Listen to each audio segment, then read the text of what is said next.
بسم الله الرحمن الرحيم. الحمد لله رب العالمين. الله أكبر. العلي العظيم المتناهي المتعالي. وأشهد أن لا إله إلا الله وحده لا شريك له، وأشهد أن محمدًا عبده ورسوله، خاتم النبيين، المرسل رحمة للعالمين. سبحان الله، نؤمن به ونستعينه ونستهديه ونستجيره، فإنه حق من هدى الله فلا مضل له، ومن يضلله فلا هادي له.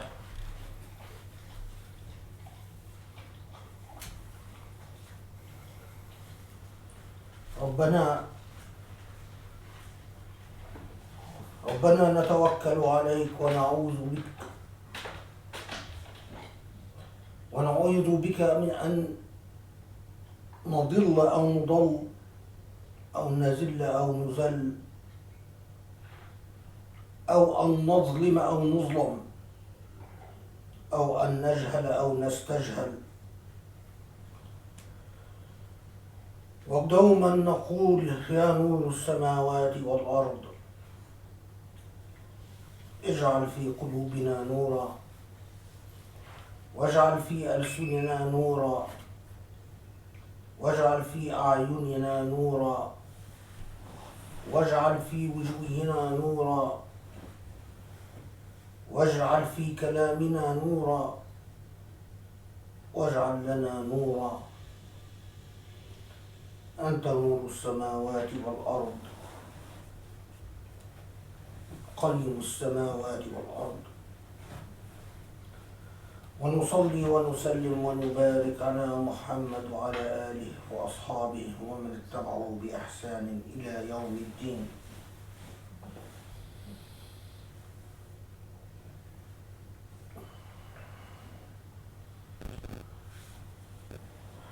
سبحان الله.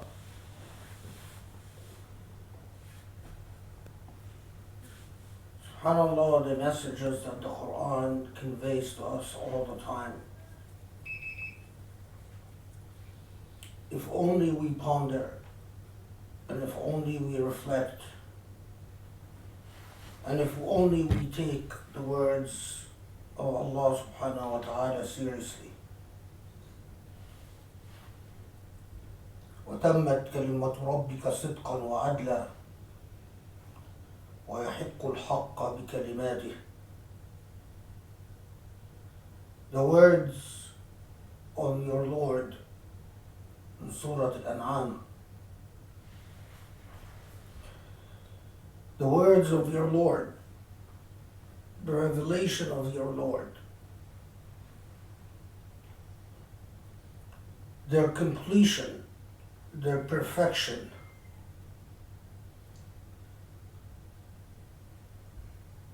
their fulfillment, the way that these words become perfected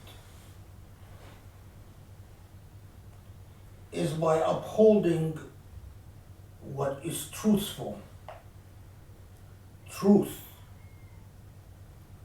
and justice. Allah's words are not there frivolously or in vain.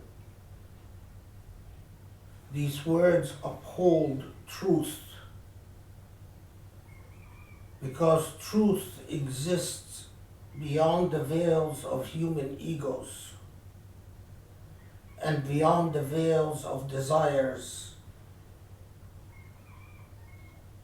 and vanities and little squabbles and big fights. Truth is there. And the relationship between truth and justice is intimate and irrevocable.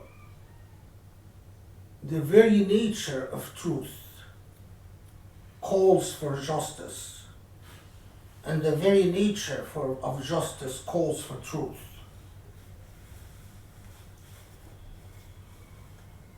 وَيُحِقَّ الْحَقَّ بِكَلِمَاتِهِ. The revelation of your Lord, the words of your Lord, the revelation of your Lord is not to inflate egos, and it is not to favor one party over another, and it is not to play a silly game in competition between tribalisms and nationalisms. The very purpose of the words of the Lord, the very purpose of the revelation, is to uphold haqq, to uphold what is truthful, what is right, what is correct, what is decent. By its very definition, to uphold what is reasonable within a time and place, and to uphold what is beautiful under all circumstances considered. The Quran is anchored. It can only be understood if one keeps clear in mind that the Quran calls upon us to remember our Maker, our Retainer, our Sustainer,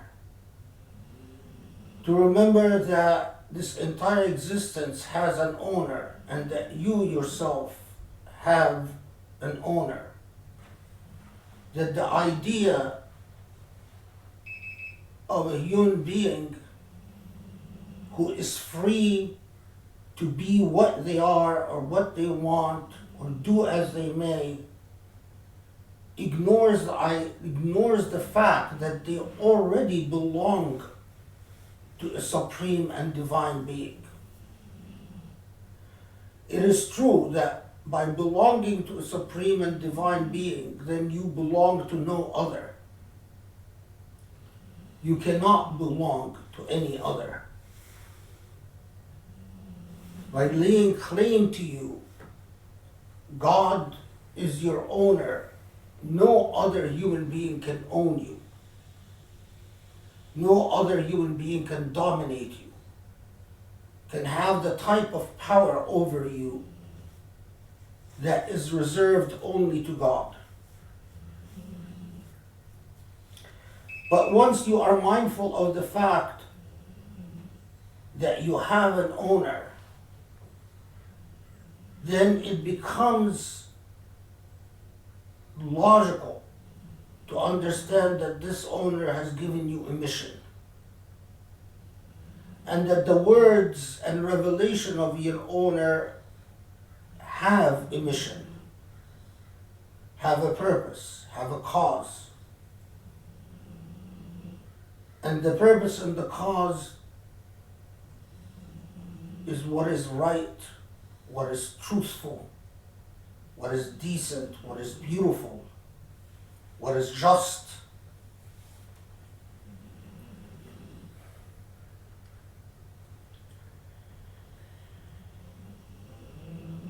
Every time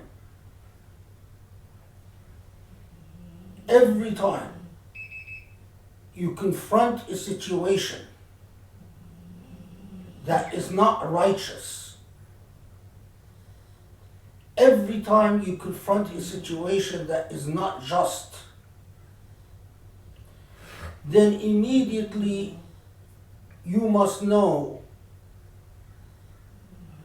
that the revelation and the word of your Lord is being contravened.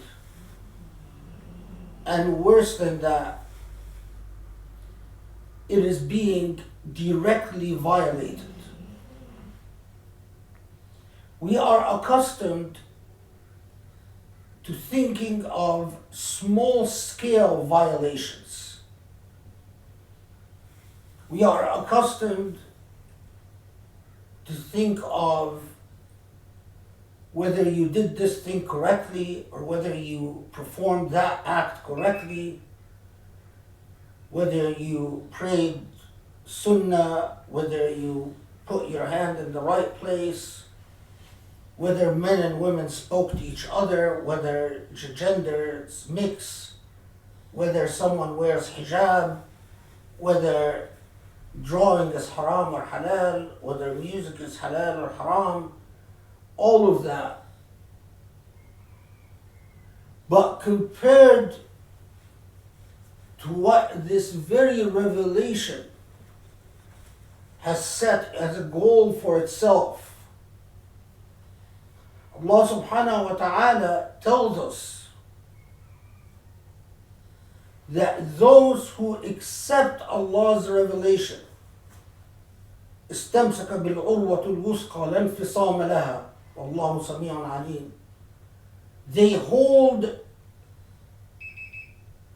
to the firm covenant, that covenant that is of absolute integrity. It cannot be compartmentalized. It cannot be broken into parts. It cannot be segmented where you do a little and you ignore the rest. That covenant يخرج الناس من الظلمات إلى النور. It takes people out of darkness to light.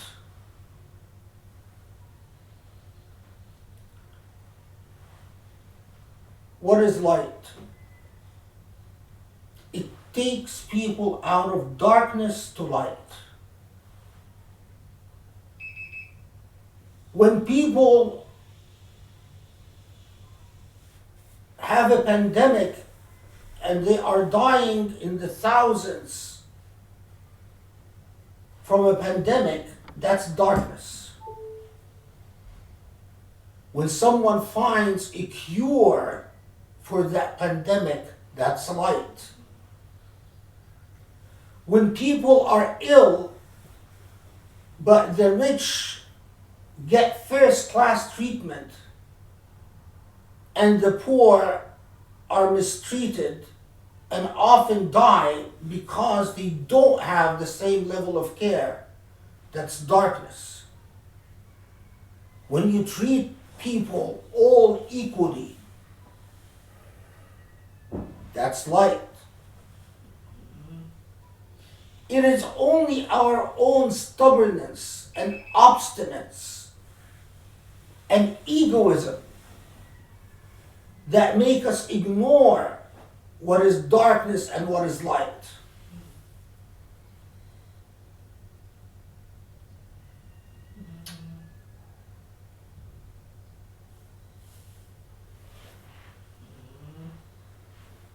When someone like Ahmed Sabir, a young scholar who's married and has children, who has mastered Hebrew and Syriac and dedicated his life to studying the Bible and comparing the Bible to the Quran, and simply for doing that ends up rotting in prison, that's darkness. When people like Ahmed Sabir find a place where they are honored and given their due, that's light. When someone like Salman al-Oda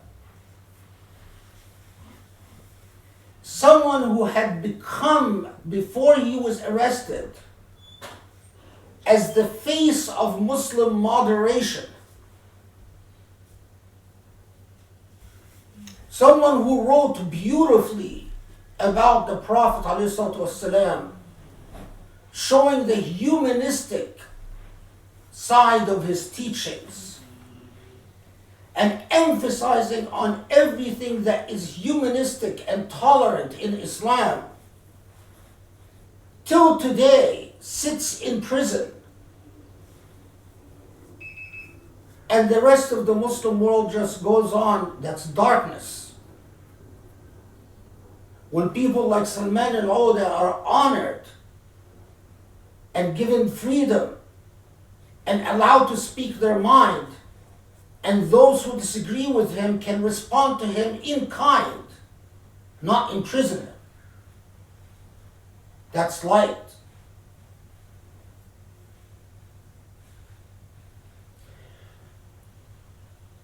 When a group of people who work for a corporation, a military corporation, under contract by the US military,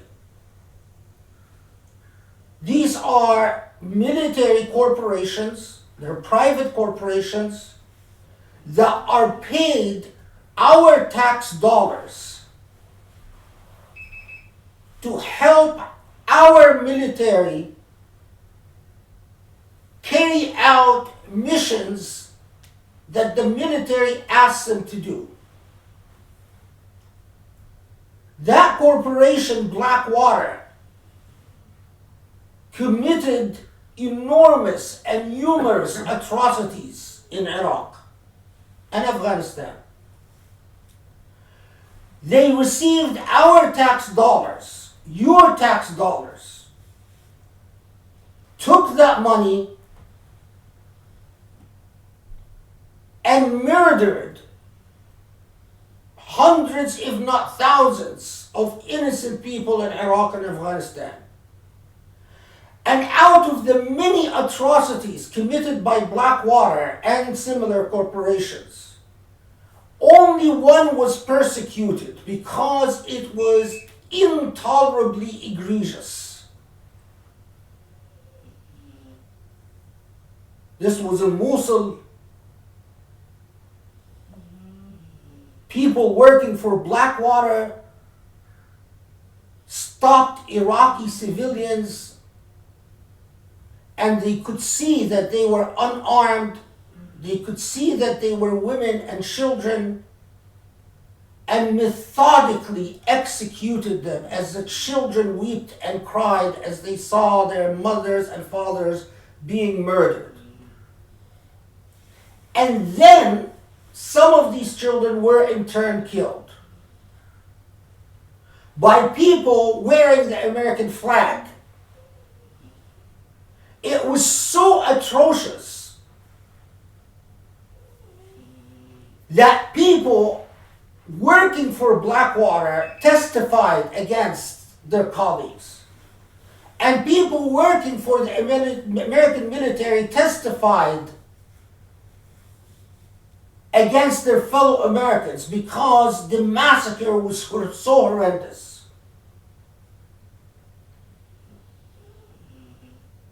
You can read the details in the New York Times. If you don't read the details and not shed a tear, if you read the details and you don't shed a tear, then something is wrong with your heart. Those people were convicted and sentenced, convicted of murder and sentenced, only for the American president to pardon them, wipe the record clean, as if they've never been convicted, and they are to be released immediately. The massacre is darkness, and the pardon is darkness. But shall I tell you what else is darkness? the type of darkness that Muslims protect and safeguard. Let's not forget and let's not pretend that they weren't Muslims who supported Trump. Let's not forget that there were Muslims who defended the Muslim ban and who were more Trumpian than any white racist zealot. And let's not forget that those people who defended Trump very vigorously and passionately sit in Zaytuna, receiving Emirati money. And there is no accountability before the Muslim community and their Muslim ummah. Trump pardoned criminals that massacred Muslims.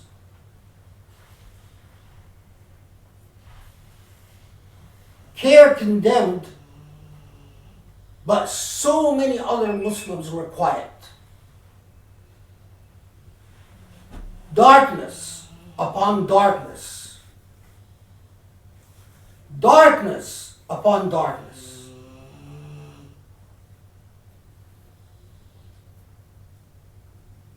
Recently, I was watching CNN, and because of the COVID crisis, CNN hosted a pastor and a rabbi as representatives of the religious community to ask them, what do you say to people who are suffering during this difficult pandemic time, this hardship? And of course, I thought to myself, where's the Muslim? If you haven't noticed, the world has lost interest in the Muslim voice, not just CNN. The world has lost interest in the Muslim voice. When I came to the United States in the 1980s, it was inconceivable that you have people speak on behalf of religious communities without a Muslim being invited. Now, no one cares what a Muslim has to say.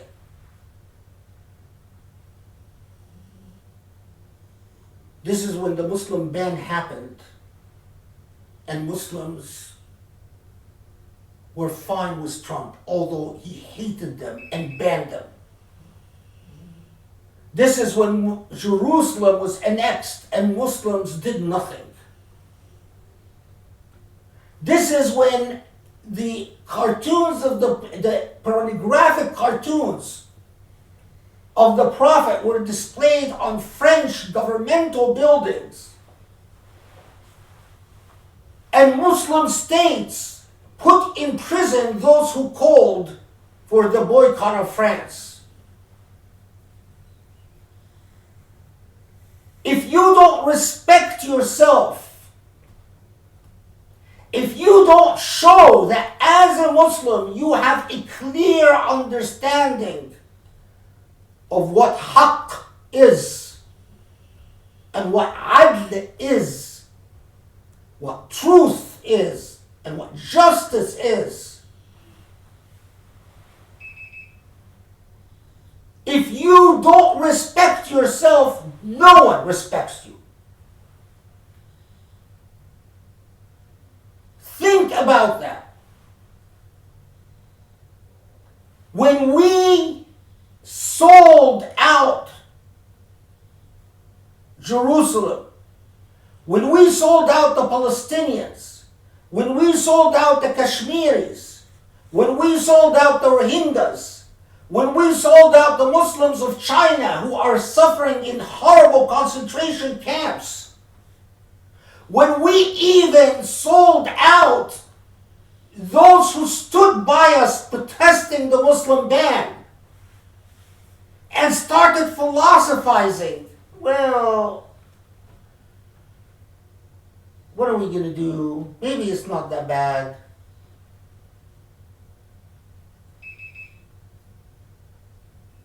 Nothing remained. The Quran is there. يحق الحق, to uphold righteousness and to perfect truth and justice. تمت كلمات ربك صدقا وعدلا. But if you are not about truth and justice and righteousness, then what is your relationship to the Quran? Then what is the Quran to you? In what way are you connected to the Quran? Just because you know a few short surah, قُلْ هُوَ اللَّهُ أَحَدٌ and قُلْ أَعُوذُ بِرَبِّ النَّاسِ, and you recite them and you remember Allah when someone gets sick or when you need something.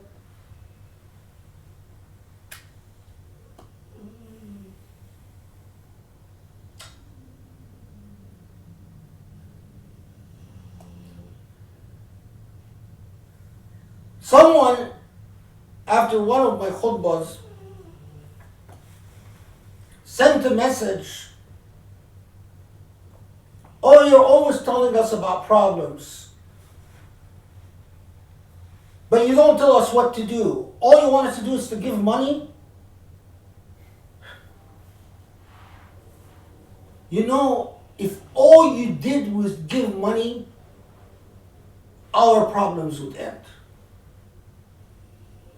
If all Muslims, the armchair Muslims, the couch potato Muslims, if all they did was donate generously to those who are willing to do something and know what to do, our problems would end. At a minimum, the more you cannot do, the more you should give. Giving money is no small feat. Because we human beings love money more than we love Allah subhanahu wa ta'ala. That is the one thing that we will not part with and refuse to part with. Yes, I do want you to give money.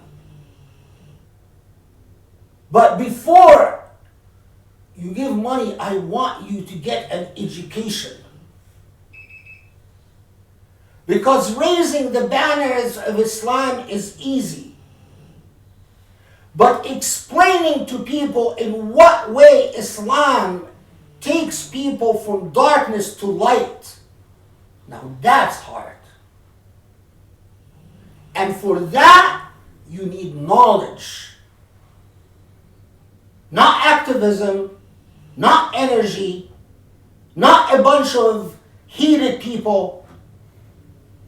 You need knowledge.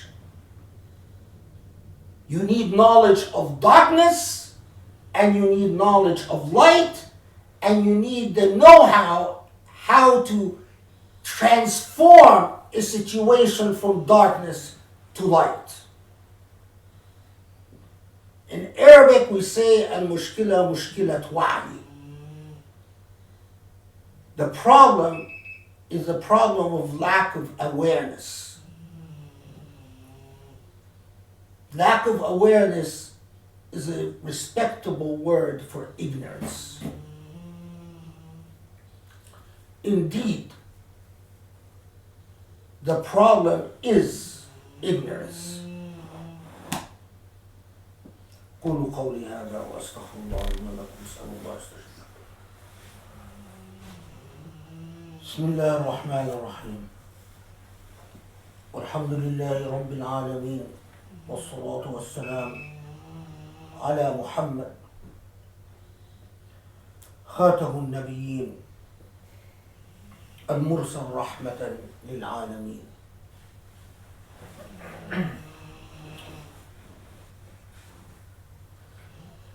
So many young people say, with everything that you talk about,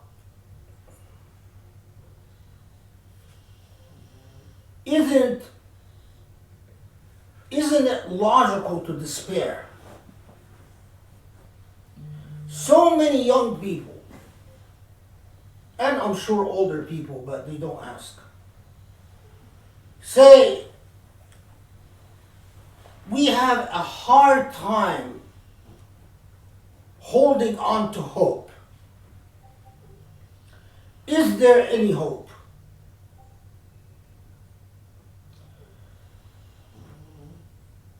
Allah subhanahu wa ta'ala in the Quran answers you.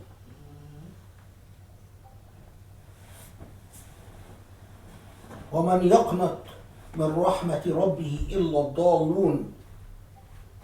First and foremost, to despair, those who despair in the mercy of their Lord are truly the ones who've gone astray.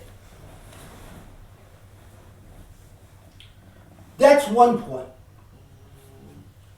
But the other point,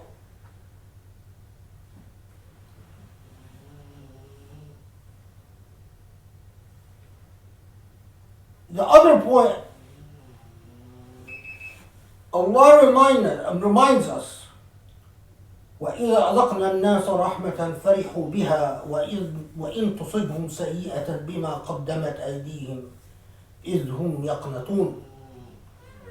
Allah reminds us that human beings often despair because of the evil that their own deeds earned. In other words, you see a problem, whether general or even personal. When you are afflicted with hardship, either at the individual level or at the family level or at the community level or at the level of a nation, the first question that should come to your mind: have I earned this calamity? What was my role in bringing it about? Don't sweep it under the rug. Don't pretend that Allah doesn't notice. Even if you hid it from the entire world, Allah knows. For most of the time, we play a role in the evil that befalls us. But the minute we suffer, we immediately want Allah to step in for us and mitigate the effect of the harm that we earned. First is truth and justice.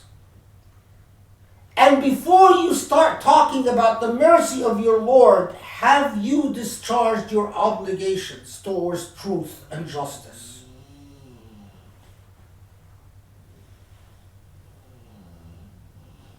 Have you been truthful with yourself? Have you been honest in the ways, in confronting the ways that you played a role in your own calamity? And have you been just? Have you treated anyone unfairly? Have you been unjust to anyone? Do you need to redress a harm before you expect Allah's mercy? Very hard. Very hard. If suddenly you find your child in a heap of trouble, well, have you heard of someone else's child in a heap of trouble and you did nothing? Not even a donation? For instance, to the family of Ahmad Sabeh, poor young scholar whose future is destroyed. Have you heard of people being murdered and killed and thrown out of their homes and didn't even bother to pay attention? Have you supported a racist and a supremacist? In what ways have you betrayed truth and justice? Because before you have the gall to Allah to say, Allah, where is your mercy? Why aren't you helping me? Have you done your part? When Allah tells you, I am about upholding haqq, righteousness and truth, wa'adl, justice. After you've confronted yourself and after you've made amends to the extent possible, then you turn to Allah and beg for Allah's mercy. But we so often despair. And Allah tells us that those who despair are truly the ones who have gone astray. Why? Allah is the maker and the owner. This world, in the ilm al-malakut, in the knowledge of the malakut, is temporary and transient. Allah has the total picture. A little bit of injustice that falls upon you could mean a great amount of fairness for a lot of other people that you don't even know and will never know. Think of the nature of earthquakes. Some people suffer, but life persists. Because without earthquakes, life wouldn't persist. Why me, Allah? Well, why anyone else? Maybe Allah is giving you the opportunity to suffer on this earth, so your accountability in the hereafter wouldn't be as difficult as others. But first and foremost, know that this world has an owner. And that Allah sees and knows everything.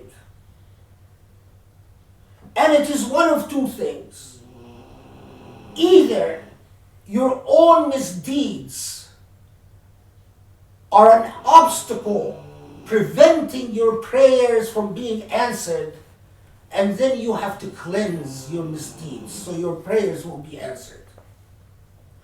Or your prayers are in fact heard because they're not blocked by your misdeeds.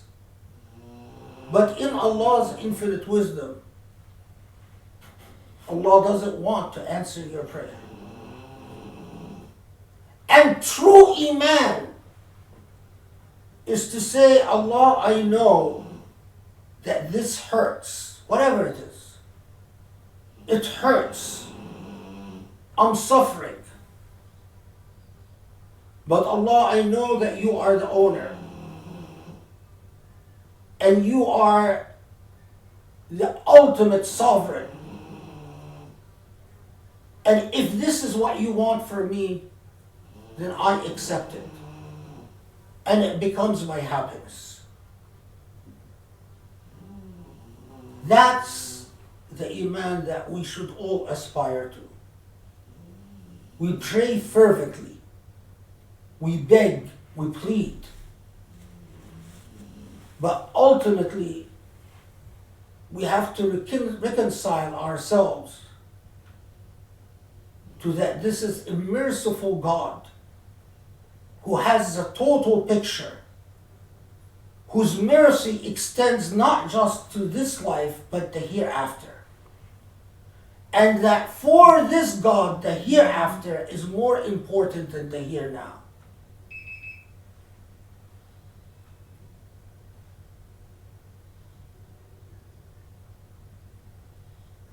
In the CNN interview,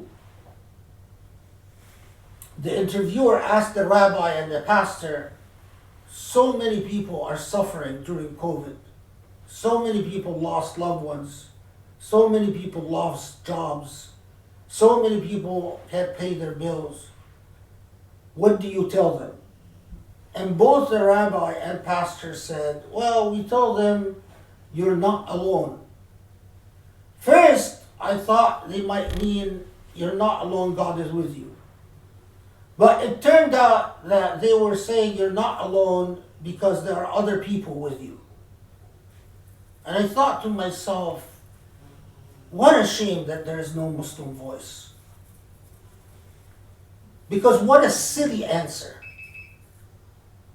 The CNN interviewer said wise words, truly wise words to live by.